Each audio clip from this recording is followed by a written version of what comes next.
मेरा नाम है Lubna and welcome to my kitchen.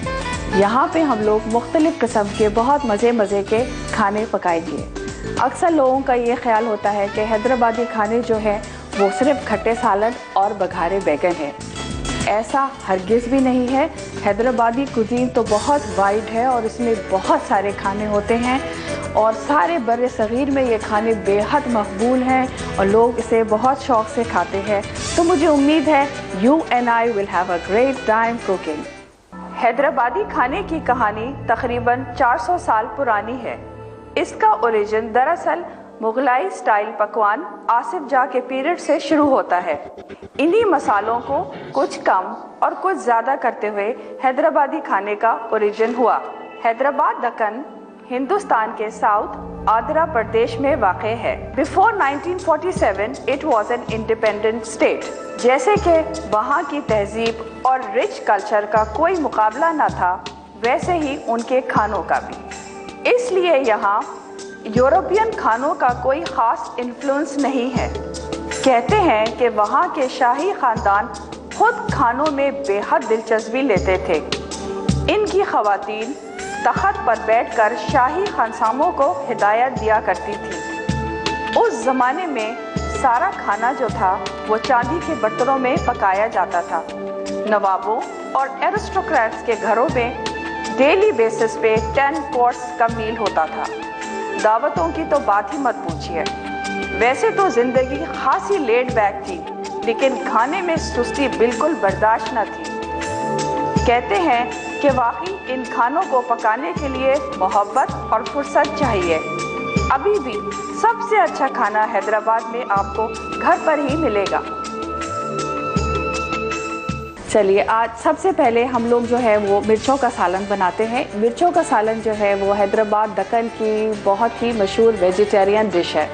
तो इसमें जो इंग्रेडिएंट्स इस्तेमाल होते हैं वो मैं आपको बताती हूँ। हरी मिर्च 250 ग्राम, प्याज 4 अदद, अदरक लहसुन 1 बड़ा चमचा, जीरा 1 टीस्पून, मूंगफली 1/4 कप, खसखस 2 टेबलस्पून, तिल 1 टेबलस्पून, खोपरा 2 टेबलस्पून, मेथी दाना 1/4 छोटा चमचा, साबित धनिया 2 बड़े चमचे, हल्दी 1 टीस्पून, लाल मिर्च 1 टीस्पून, इमली 1 पाव, कड़ी पत्ता 2 से 3 डंडी, तेल 1 कप, नमक 1 टीस्पून, चीनी 2 टीस्पून ऑप्शनल। चलिए मैं अब आपको बताती हूँ कि मिर्चों का सालन किस तरह से स्टार्ट करते हैं। सबसे पहले हम ये मिर्चें लेते हैं और इसको हम बीच में से इस तरह से कट देते हैं। ये देख रहे हैं आप, इस तरह से कट दे दिया है। इस तरह से कट दिया है ताकि सब मसाला जो है जब मैं भूनूंगी वो इसके अंदर चला जाएगा।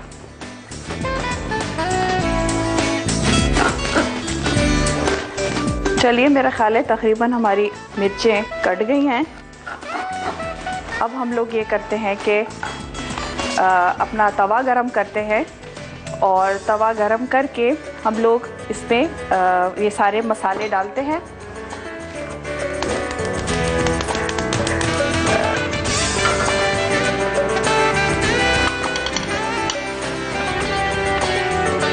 ये देखिए खोपरा, सूखा धनिया। अभी तक मैंने इसमें खोपरा, धनिया और मेथी दाने डाले हैं और अब मैं इसमें 2 चमचे मूंगफली भी डाल देती हूँ। खसखस 2 टेबलस्पून भी डाल सकते हैं आप। ये है तिल,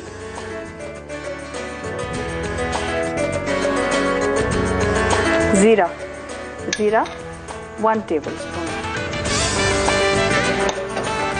ये सब डलने के बाद अब हम इसको अच्छी तरह से तवे पे भून लेते हैं।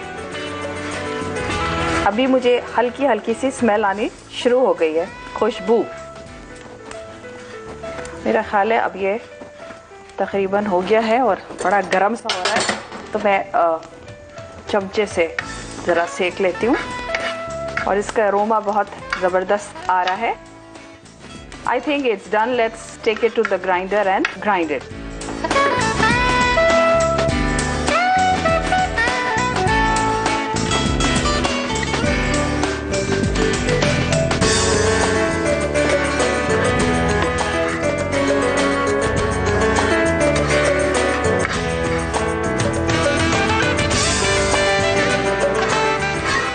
जो भुने हुए मसाले की बात होती है वो अलग ही होती है, और आप जब मिर्चों का सालन खाते हैं तो आपको फ़ौरन पता चल जाता है कि आया इसमें भुना हुआ मसाला था या नहीं था। At least I can tell immediately, या जल्दी में खान सामा ने बस यूं ही पका दिया।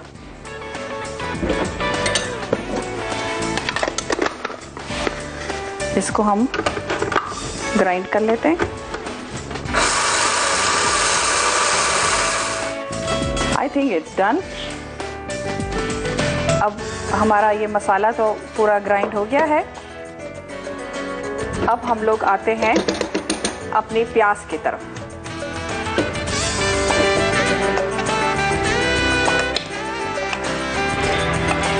हमारे सारे मशरक़ी खानों में प्याज का तो बहुत ज़्यादा ही इस्तेमाल होता है, और हमारी कोई करी जो है वो प्याज के बगैर नहीं बनती है।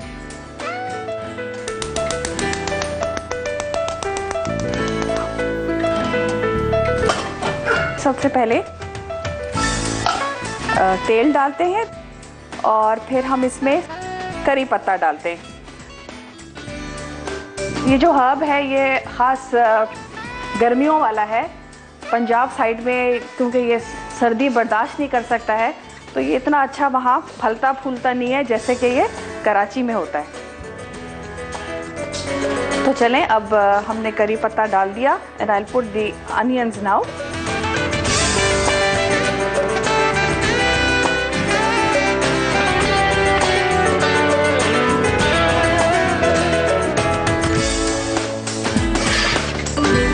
और ये प्याज पकाने में, ब्राउन करने में कम से कम एक 15-20 मिनट तो ज़रूर लगते हैं। बिल्कुल एकदम तो हम ब्राउन नहीं करेंगे, जस्ट लाइट ब्राउन, लेकिन उसमें भी कम से कम एक 15 मिनट तो ज़रूर लगते हैं।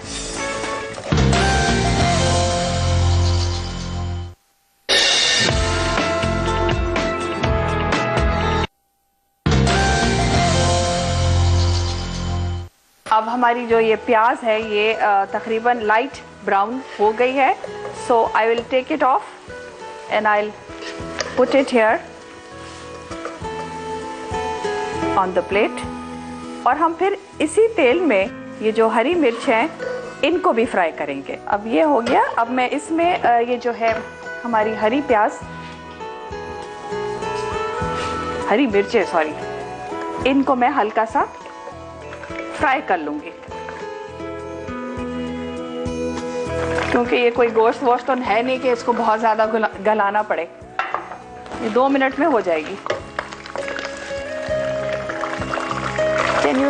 Can you hear the sound of the मिर्च? अब इसमें से बड़ी अच्छी खुशबू आ रही है, तो I think it's time that we should take it off. अब इसको भी हम यहाँ निकाल देते हैं।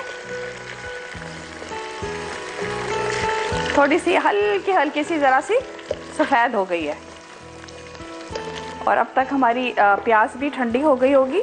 अब प्याज को लेके हम ब्लेंडर में पीस लेंगे।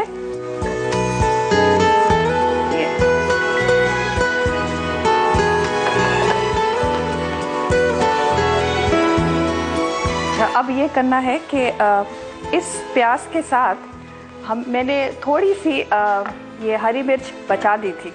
ये मैंने इसलिए बचाई थी कि मिर्चों का सालन में कभी कभार ये होता है कि मसाला बहुत ज़्यादा पड़ जाता है, और वो मुझे बिल्कुल पसंद नहीं। तो मैं अपने लिए पर्सनली मुझे ये पसंद है कि मैं 4-5 हरी मिर्चें काट दूँ, थोड़ा सा हरा धनिया, तो वो जो मसाला है बजाय सफ़ेद लगने के वो हरा लगता है, और हरा लगना भी चाहिए क्योंकि ये मिर्चों का सालन है।